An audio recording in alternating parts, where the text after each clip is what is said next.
하나님 말씀 우리 함께 보겠습니다. 오늘 데살로니가 가전서 4장 1절부터 말씀 보겠습니다. 8절까지.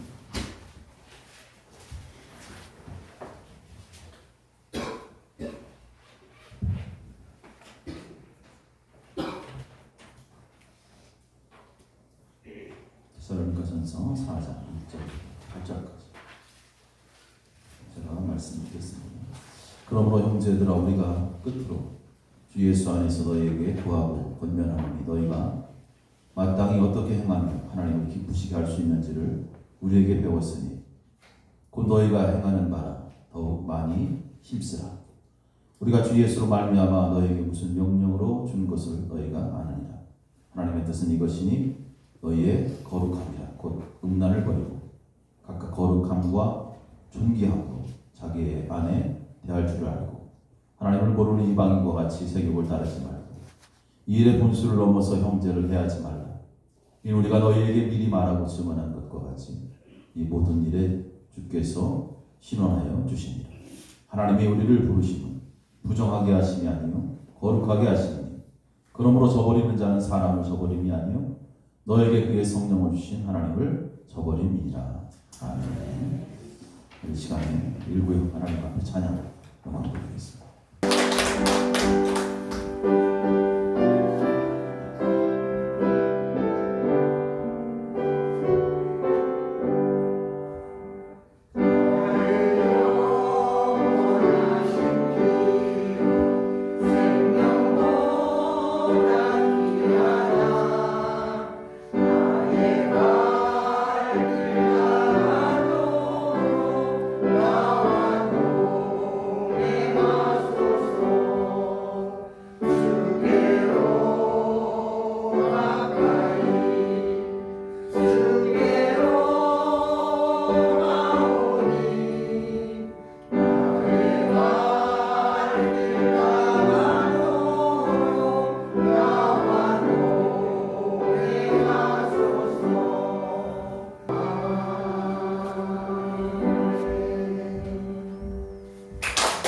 가전서의 말씀을 통해서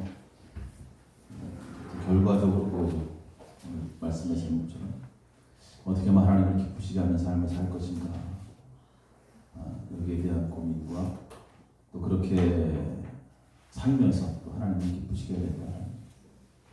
지난 시간에 이제 바울의 그 순수한 복음에 대한 열정을 우리가 말씀을 통해서 함께 나눴어요. 순수한 바울의 성품이 또 하나님의 귀한 사역에 접목되어서 그의 사역이 다른 사람들에게 본이 되고 특별히 데살로니가 교인들은 바울의 사역을 본받아서 하나님의 복음을 전하는 자로 그들이 살았어요. 바울의 간절한 소망이 지난 시간의 말씀을 통해서 우리에게 주어진 것이 있다면 바로 하나님께서 너희들을 택하셨다면 그 하나님께서 택하신 하나님께서 부르신 그 부름에 부응하는 삶을 살아라. 하나님께서 부르신 부름에 어울리는 삶을 살아라. 그거예요. 하나님께서 우리를 부르셨어요. 맞아요? 네. 세상에 많은 사람들 가운데 우리를 부르셨어요. 부르심에 어울리는 삶을 늘 살아가야 되는 것이죠. 그렇게 살아가라. 그러면서 결국 하늘에 대한 소망을 품고 오늘도 세상을 살아갈 것을 그들에게 당부했고 그 당부는 똑같습니다. 우리에게 주는 당부나 마찬가지예요. 또 우리는 그러한 복음의 열정을 가지고 오늘 세상 가운데 나가서 우리의 삶이 변화될 뿐만 아니라 세상 사람들의 삶도 변화시켜야 될 그러한 책임들이 있다는 거예요. 이것이 결국 바울의 그러한 가장 큰 바람이었다는 것입니다. 바울은 데살로니가 교회를 가고 싶어하는 마음이 간절했어요. 그럼 데살로니가 저는 몇 장 안 되니까 쭉 한번 집에서 읽어보세요. 그 간절함이 하나님 앞에 상달되지 않았죠. 그래서 바울이 결국은 데살로니가 교회를 가지 못합니다.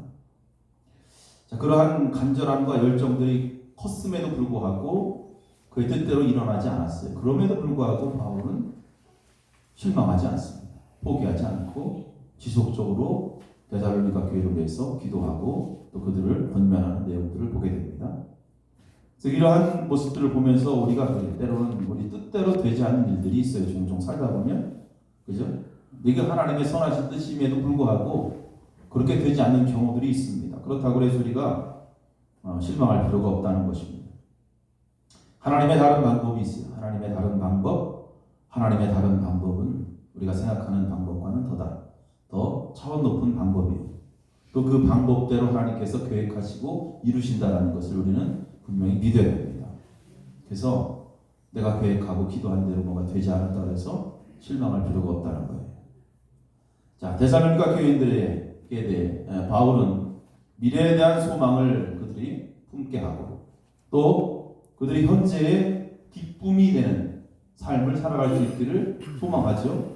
근데 그렇게 실제로 그들은 그렇게 살아갔어요. 미래에 대한 소망, 그죠? 현재의 소망이 아니라 미래에 대한 소망. 그리고 지금 살면서 어려움이 오고 혼란이 와도 늘 그들은 기뻐했습니다. 그래서 바울이 이야기하는 것 가운데 항상 우리가 기억하는 내용들은 늘 기쁨이라는 단어들이 항상 따라다니죠. 기뻐하라, 기뻐하라, 주 안에서 기뻐하라, 항상 기뻐하라. 즉 현재의 기쁨, 기뻐할 일이 없어도 기뻐할 수 있는 힘이 있다 이 말이죠. 그것은 뭐예요? 바로 주님이 이 땅에 오시는 그날을 소망하는 거. 이게 미래의 소망이에요. 주님께서 반드시 이 땅에 오실 것이다. 그러면 주님이 오시는 그날 우리는 패배자들이 아니라 우리는 승리자들이다. 반드시 승리의 멸류관을 쓸 것이다. 이것이 내가 지금 살아가고 있는 현재의 기쁨이라는 거예요. 분명히 예수님께서 이 땅에 오십니다. 분명히 오십니다. 예수님의 재림은 성경이 약속한 거기 때문에 반드시 오십니다. 그날은 오늘 밤이 될지 몰라, 뭐 내일이 될지 몰라요. 성경이 말씀대로 언제 될지 모르지만 반드시 이 땅에 실현될 것이다.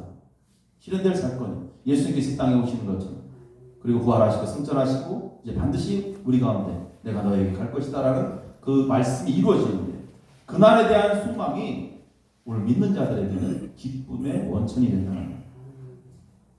그래서 주님의 강림, 이 말씀 읽어보니 강림이라는 단어도 나오는데 강림이라는 단어는 주님의 임재, 주님의 임재를 뜻하는 거예요. 주님께서 이 땅에 오시는 그날, 우리 아픔과 모든 고통은 다 완전히 사라질 것이고 이 세상은 어떻게 돼요?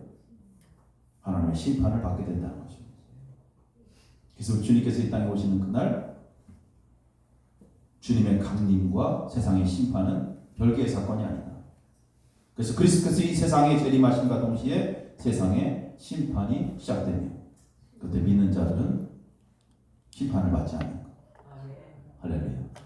이것이 그들이 갖고 있는 미래의 소망이며 지금 힘들어도 견디며 신앙을 지키는 그리고 기뻐할 수 있는 그 기쁨의 원천이라는 것입니다. 자, 이러한 주님의 재림은 데살로니가 교인들뿐만 아니라 그래서 그 교인들의 기쁨과 소망이 된 것 그들만의 기쁨이 아니라 이 땅을 살아가는 모든 성도들에게도 동일하게 주어지는 기쁨이요 소망입니다. 그리고 저와 여러분들의 기쁨과 소망인 것입니다. 그래서 이러한 소망이 우리 가운데 있어야 되고 우리의 이 소망으로 우리가 환난과 어려움을 이길 수 있는 것입니다. 자, 성도는 주님의 재림을 늘 기다리며 살아가는 자들이에요. 주님이 이 땅에 오실 날을 기다리며 그 소망으로 어려움을 이기는 것입니다. 그날을 사모하는 자는 오늘도 이 땅에서 주의 임재를 경험할 것이고 하나님의 응답을 받게 될 것이고 그날을 사모하는 자들은 하나님께서 위로와 기쁨으로 충만하게 채워주십니다. 그래서 날마다 세상에 소망을 두지 마시고 이 땅에 오실 주님을 바라보시는 주여 이 땅에 오시길 소망합니다. 마라나타 고백하며 주님의 재림을 사모하는 그러한 영혼이 되시길 간절히 축원합니다. 금방 지나가요 진짜. 얼마 안 남았어. 금방 지나가. 자, 3장으로 넘어가며 바울은 데살로니가 교인들을 향한 걱정과 염려를 하면서 이제 내가 너희들에게 갈 수 없으니 디모데를 대신 보내겠다 이렇게 얘기합니다. 그래서 디모데가 이제 바울을 대신해서 데살로니가 교회를 갑니다. 그리고 그들의 신앙을 격려합니다. 어려움을 잘 견딜 수 있도록 그들에게 강한 믿음을 소유하기 위해서 하나님의 말씀을 들고 디모데가 그곳에 갑니다. 여러분 우리가 살면서 삶의 위기가 오면 어떻게 돼요? 자신만만했던 신앙들이 좀 수그러질 때가 있어요. 그죠? 오진 고통이 오고 어려움이 오고 그럴 때 때로는 격려가 필요하죠. 기도가 필요합니다. 그럴 때 필요한 것은 하나님의 말씀입니다. 바울은 디모데가 자기 대신 그곳에 가서 그렇게 그들을 격려하며 그들의 힘이 되기를 바랬던 거예요. 여러분도 예수 믿고 내가 오늘 세상에서 그리스도인이라고 하면서 어려움이 없는 것은 아니다. 예수 잘 믿어도 어려움이 옵니다. 환난이 오게 됩니다. 하지만 성도들에게 있어서 이 어려움이라는 것은, 환난이라는 것은 또 다른 해석이 있습니다. 성경이 우리에게 주는 교훈이 있어요. 그래서 믿지 않는 자들과 다르게 하나님을 향한 신실한 믿음을 소유한 자들이 어려움을 겪고 환난을 당할 때 믿는 자들은 이 환난도 하나님의 계획의 일부라는 사실로 인정하고 믿어야 됩니다. 그래서 하나님의 합력의 성을 인정하는 거예요. 하나님께서는 너희들 예수 잘 믿으면 고난이 없을 것이다 이렇게 말씀한 적이 한 번도 없어요. 장차 너희들에게 고난이 닥칠 것이다 라고 말씀하신 적은 있어요. 고난이 닥칠 것이다. 그래서 우리가 살면서 고난을 받게 되면 하나님께서 말씀하신 그 고난의 때구나. 그것을 인정하고 이해하면 그 고난을 견디며 또 다른 고난을 해석할 수 있는 것입니다. 자, 다행인 것은 데살로니가 교인들은 바울의 염려와는 다르게 전반적으로 그들의 믿음과 그들의 사랑이 굳게 서 있었어요. 극심한 고통 속에서 환난 속에서 그들의 믿음을 저버린 것이 아니라 더 굳건한 믿음과 사랑으로 그 교회가 세워져 가고 있었던 거예요. 그래서 이 소식을 들은 바울은 너무나 기쁜 거죠. 너무나 기쁜 거예요. 힘들고 어려운 그 고난 속에서 그렇죠? 그 성도들이 믿음으로 사랑으로 또 하나 되고 굳게 서간다는 거예요. 이거 바울의 기쁨이에요. 이것은 영적 지도자들의 기쁨이에요. 오늘 교회가 바로 저도 항상 목회자 입장에서 교회가 바로 세워지기를 소망하고 어느 교회든 그래서 목회자들을 가장 기쁘게 하는 게 뭐예요? 성도들의 믿음과 사랑이죠. 어느 교회든 성도들이 믿음과 사랑으로 하나 돼서 교회를 굳건히 세워나가는 모습 보면 너무나 감사해요. 우리 교회는 당연히 그렇게 서가고 있죠? 다른 교회 소식을 들었을 때도 그 교회가 어렵고 힘들어요. 그런데도 불구하고 성도들이 믿음으로 사랑으로 하나 돼서 굳건하게 교회를 세워나가고 있다는 소식을 들으면 기뻐요. 그런데 아무리 교회가 성도들이 많고 잘해도 이 분열이 생기고 사랑이 없고 성도들의 믿음이 없는 그러한 이야기를 들으면 그 기쁨이 되지 못하는 거예요. 오늘 바울의 기쁨이 우리의 기쁨이 되어야 돼요. 우리들도 오가는 소식을 들으며 주변의 교회들이 믿음과 사랑으로 세워져 가는 모습, 그러한 소식을 들을 때마다 우리 마음속에 기쁨이 넘쳐요. 자, 데살로니가 교회 어려움 속에서 교인들은 변함없는 믿음과 사랑을 소유합니다. 바울은 이 이야기를 듣고 감사하며 하나님 앞에 기도합니다. 자, 믿음으로 사랑으로 굳게 서 있는 교회를 향해서 더욱더 바울은 기도하기 시작합니다. 지속적인 영적 교제를 바울은 하죠. 이거 교회가 잘 되기를 소망하는 바울의 열정이죠. 그래서 우리가 항상 기도하는 것 쉬지 말아야 된다. 쉬지 말아야 된다. 어느 곳에서 있든지 간에 항상 기도하는 것 쉬지 마라. 영적 교제가 늘 필요하다는 거죠. 자, 그러면 왜 바울이 이들을 위해서 또 기도하면서 더 갈급함을 가지고 하나님 앞에 간구했을까요? 그것은 뭐예요? 이제는 그 환난과 어려움을 좀 이겨내고 하나님 주시는 풍성한 삶의 자리에 들어가기를 원했던 거예요. 하나님이 원하시는 삶. 이제는 하나님을 기쁘시게 하는 삶을 통해서 그들이 더 풍성한 삶을 살기를 원했던 거예요. 자, 믿음으로 얻어지는 풍성한 삶. 자, 믿음으로 인한 풍성한 삶은 매우 중요합니다. 바울이 이야기할 때 물론 믿음이라는 건 참 중요하죠, 여러분. 근데 믿음으로 살면 다 될 것 같지만 그렇지 않은 경우도 있어요. 열심히 믿음으로 살지만 이게 풍성한 삶으로 이어지지 못할 때가 있습니다. 그래서 많은 사람들이 교회에서 예수를 잘 믿고 믿음으로 산다고 하지만 그들의 삶이 풍성하지 못하고 윤택하지 못하는 경우들을 우리가 종종 보게 됩니다. 자, 바울은 이것을 이야기하는 거예요. 자, 믿음이라는 것은 분명 하나님을 기쁘시게 하는 그러한 것은 사실이지만 하나님을 기쁘시게 하는 그 믿음이 과연 무엇인가? 그죠? 하나님을 기쁘시게 하는 믿음, 이것을 한번 생각해 보는 거예요.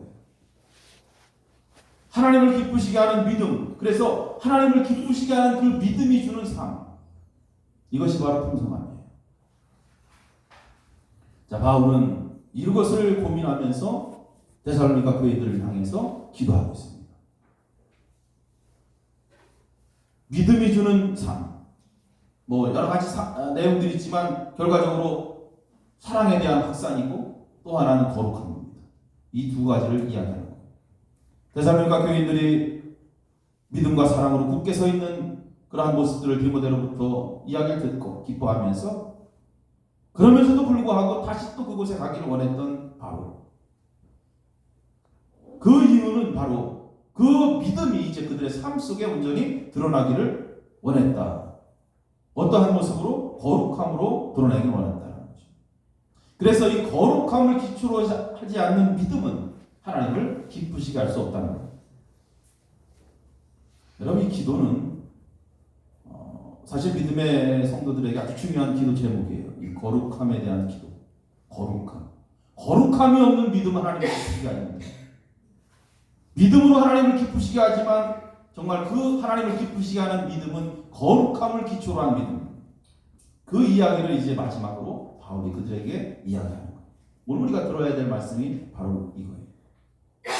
이러한 거룩함에 대한 기도는 다시 앞서 이야기한 것처럼 그리스도의 재림의 날을 염두에 두고 하는 그러한 말씀입니다. 자, 믿음을 강하게 하고 더 거룩하게 해서 주님께서 모든 성도들과 함께 이 땅에 다시 오실 때 아버지 하나님 앞에 흠없이 설 수 있는 그러한 자가 되기를 바울이 바랬던 거예요. 이것이 사실 바울이 바랬던 가장 큰 소원이고 바울의 가르침입니다. 그리고 이처럼 성도들이 기도와 사랑과 흠이 없음을 경험한 방법 중에 하나가 바로 순결한 삶을 살기로 헌신하는 것. 이것이 하나님을 기쁘시게 하는 거예요. 오늘 세상에서 순결한 삶을 살기로 결심하고 헌신하는 거예요. 그래서 거룩함과 존귀함에 대한 내용을 이제 바울은 이야기합니다. 거룩함이라는 것은요, 하나님을 기쁘시게 하는 삶이 되는 것이고, 순결한 삶은 하나님의 명령입니다. 이 두 가지는 매우 중요한 거예요. 그래서 믿음의 사람들에게 이 거룩함과 순결함이 상실됐다면 아무리 그가 믿음이 좋아도 하나님을 기쁘시게 할 수 없어요. 그래서 그 삶은 풍성하지 않아요. 윤택감을 얻지 못해 하나님 주시는 평안을 누리지 못하는 거예요. 그래서 믿음의 사람들에게는 반드시 이 두 가지가 따라요. 거룩함과 순결함. 그래서 거룩함을 통해서 하나님을 기쁘시게 하고 그 기쁨이 되는 삶이 결국 순결함으로 이어지는 하나님의 명령을 따라 순종하는 거예요. 여러분, 순결하게 산다는 게 뭐예요? 죄에서 떨어져 나왔다라는 의미가 있어요. 죄에서 떨어지는 거예요. 죄를 멀리하는 거예요. 죄를 멀리하고 이 거룩함, 하나님의 거룩함을 향해 달려가는 거예요. 이것이 구별된 삶이에요. 하나님은 그의 거룩한 백성들이 오늘도 세상에서 믿지 않는 자들과 같이 동일하게 욕망에 빠져서 사는 것을 하나님은 원치 않으십니다. 하나님이 원하시는 게 아니에요. 하나님 기뻐하지 않습니다. 그렇기 때문에 이 거룩함이라는 것은 하나님의 거룩한 뜻이고 하나님의 거룩한 명령이에요. 자, 바울이 거룩함에 대해서 세 가지로 이야기합니다. 첫 번째, 일반적인 개념을 그는 제시합니다. 네가 그리스도인이라면 그리스도인의 삶을 살아가는 것 잊지 말아라. 그리스도인으로서의 그 길을 묵묵히 걸어가라. 묵묵히 걸어라. 이것이 거룩함이에요. 그리고 두 번째, 거룩함에 대한 소극적 개념을 또 제시합니다. 버릴 것이 있으면 과감하게 버려라. 내 마음속에 욕심, 욕망, 죄로 가득한 그 모든 것들, 거룩하지 않은 일에 대해서 전혀 관여하지 말라는 거예요. 거룩하지 않은 곳에 가지 말라. 하나님의 말씀에 어긋나는 그 어떠한 것에 대해서도 생각하지도 말고 행동하지도 말고 절대로 가까이 하지 말라. 철저히 분리된 거예요. 이것이 거룩함에 대한 소극적 개념. 이것이 바로 구별돼요. 구약에서도 이야기하니 거룩함이 바로 이러한 것들이고 이것을 바로 그대로 이야기하는 거예요. 어떠한 형태로든 간에 너희들 세상에 살면서 불법적인 일에 관여하지 말라는 거예요. 하나님의 말씀 앞에 어긋나는 일에 절대로 개입하지 말라. 특히 욕망을 버려라. 이게 순결함입니다. 욕심을 버려라. 그리고 마지막으로 적극적인 개념으로 제시합니다. 개인적인 책임을 너희들에게 묻겠다는 거예요. 너희들에게 묻겠다. 개인적인 책임. 불법적인 행위를 했을 때, 말씀을 어겼을 때, 단순히 그것은 도덕적으로 세상에서 윤리적으로 말씀을 어긴 것이 아니고 내 삶을 어긴 것이 아니라 그것은 하나님을 거역하는 행위다. 너희가 그리스도인으로서 단순히 세상의 기준과 잣대로 판단하지 말라는 거예요. 너희들의 죄는 하나님을 거역하는 것이요 결국 성령을 거스르는 행위니 이것은 적극적으로 내가 너에게 책임을 묻겠다. 하나님의 심판이 임한다는 거예요. 거룩함에 대해서 다 정리하면 그거예요. 거룩함은 철저하게 죄와 분리되는 거예요. 거룩함으로 따로 구별되는 거예요. 그렇게 해야만이 하나님이 원하시는 풍성한 삶의 길을 걸어갈 수 있는 거예요. 그래야만이 하나님께서 인정하시는 그 믿음이 되는 것입니다. 하나님을 기쁘시게 하는 믿음이 아니면 이는 그 믿음 아무데도 쓸모없어요. 하나님을 기쁘시게 하는 믿음이 있어야 되는 거예요. 하나님을 기쁘시게 하는 그 거룩함, 순결함, 죄에서 분리되는 철저함, 성도로서 일상에서 삶 속에서 철저하게 죄에서 구별하며 행동하는 것, 이것은 뭐예요? 결과적으로 그가 하나님을 안다는 증거예요. 하나님을 인정한다는 증거예요. 하나님을 알지 않고 하나님을 인정하지 않기 때문에 죄와 구별하지 못하고 죄를 짓게 되는 것입니다. 믿는다고 하면서 하나님의 기쁨이 무엇인지 모르고 하나님의 명령이 무엇인지도 모르고 그렇게 살아가는 거예요. 그렇기 때문에 그들은 거룩한 삶을 선택하지 않는 거예요. 일상에서 믿지 않는 사람들과 똑같이 살아가는 거예요. 그 믿음은 하나님을 기쁘시게 할 수 없다. 그래서 성도는 구별되게 사는 것. 이것은 결과적으로 하나님의 심판을 피하는 유일한 길임을 우리가 확실히 믿어야 합니다. 왜? 거룩하지 않으면 결과적으로 하나님의 심판, 징벌이 임하기 때문에. 여러분, 구별된 것은 하나님께서 우리를 부르신 자리예요. 오늘 우리가 세상에 많은 사람들 가운데 이곳에 여러분 하나님이 앉혀주신 것은 바로 하나님이 부르신 자리예요. 여러분이 발걸음 이곳에 오고 싶어서 이렇게 물론 왔겠지만 하나님께서 그 발걸음 인도하셨기 때문에 여기 앉아있는 거예요. 이것이 거룩함이고 이것이 구별됨이에요. 하나님이 부르신 자리. 하나님께서 여러분을 왜 부르셨겠어요? 이곳에 세상에 나가서 죄를 지으라고 부르셨겠어요? 하나님께서 우리를 부르신 것은 우리로 부정하게 하기 위함이 아니다. 거룩하게 살기 위해서 우리를 부르신 거예요. 하나님은 그의 백성들을 순결로 부르신 거예요. 그러면서 거룩하지 못하고 구별되지 못하는 것은 우리 가운데 성령을 주신 하나님을 거역하는 일이다. 오늘 그 말씀처럼 그죠?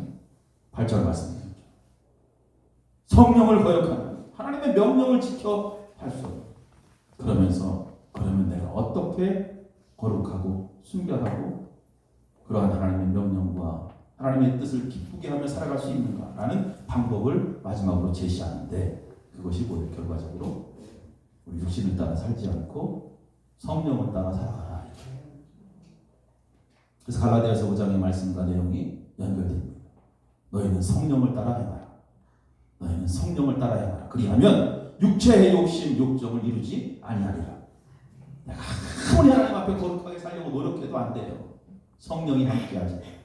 성령의 인도함을 받지 않으면 어느 순간에 죄의 자리에 앉아있는 거예요. 나도 모르게 가 있어. 성령을 따라 행하라. 성령을 따라.